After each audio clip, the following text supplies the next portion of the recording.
most history books as a key moment leading to the culture wars now ripping through American politics. In 1970, hundreds of construction workers pummeled around 1,000 student demonstrators in New York City, including two of my friends. The Hard Hat Riot, as it came to be known, ushered in an era of cynical fear-mongering aimed at dividing the nation. The student demonstrators were protesting the Vietnam War and the deadly shooting of 4 student activists at Kent State University that occurred just days before. The workers who attacked them carried American flags and chanted USA all the way and America love it or leave it. They chased the students through the streets, attacking those who looked like hippies with their hard hats and steel-toed boots. When my friends in the anti-war movement called to tell me about the riot later that day, I was stunned. Student activists and union workers duking it out in the streets over the war? I mean, for goodness sake, weren't we on the same side?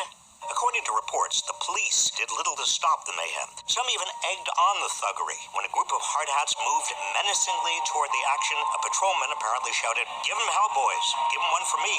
The construction workers then marched toward a barely protected city hall. Why? Because the mayor's staff had lowered the American flag in honor of the Kent State dead. In a scene eerily foreshadowing the January 6th Capitol riot, they pushed their way toward the building. Fearing the mob would break in, city officials raised the flag.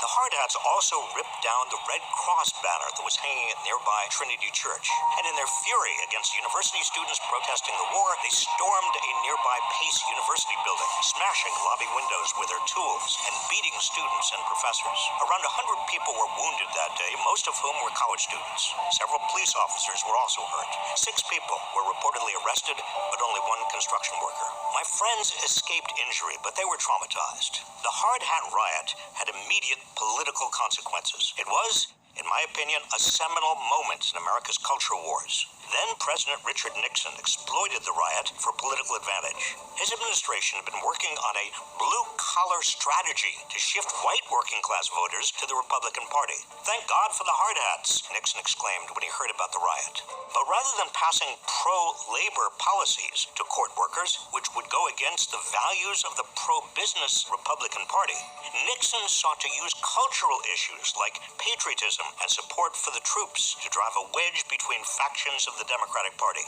workers without college degrees and progressives. Nixon invited union leaders, some of whom were involved in the riot, to the White House. They presented Nixon with a hard hat inscribed with Commander-in-Chief and an American flag pin. Nixon praised the union workers as people from middle America who still have character and guts and a bit of patriotism. Nixon's strategy to use the Hard Hat Riot to appeal to blue-collar voters paid off. In his 1972 re-election campaign against the anti-war Democrat George McGovern, Nixon secured a victory with ease and gained the majority of votes from organized labor. The only time in modern history a Republican presidential candidate accomplished such a feat. The Hard Hat Riot revealed a deep fracture in the coalition of workers and progressives that FDR had knitted together in the 1930s, and the later alliance of black Americans, liberals, and blue-collar whites that led to Lyndon Johnson's landslide re-election in 1964. The mostly white construction workers who attacked the demonstrators had felt abandoned and forgotten as the civil rights movement rightfully took hold. They felt stiffed by the clever college kids with draft deferments and burdened by an economy no longer guaranteeing upward mobility. The class and race-based tensions that Nixon exploited would worsen over the next half-century. I witnessed this when I was Secretary of Labor during the Clinton administration. I spent much of my time in the Midwest and other parts of the country where blue-collar workers felt abandoned in an economy dominated by Wall Street. I saw their anger and resentment. I heard their frustrations.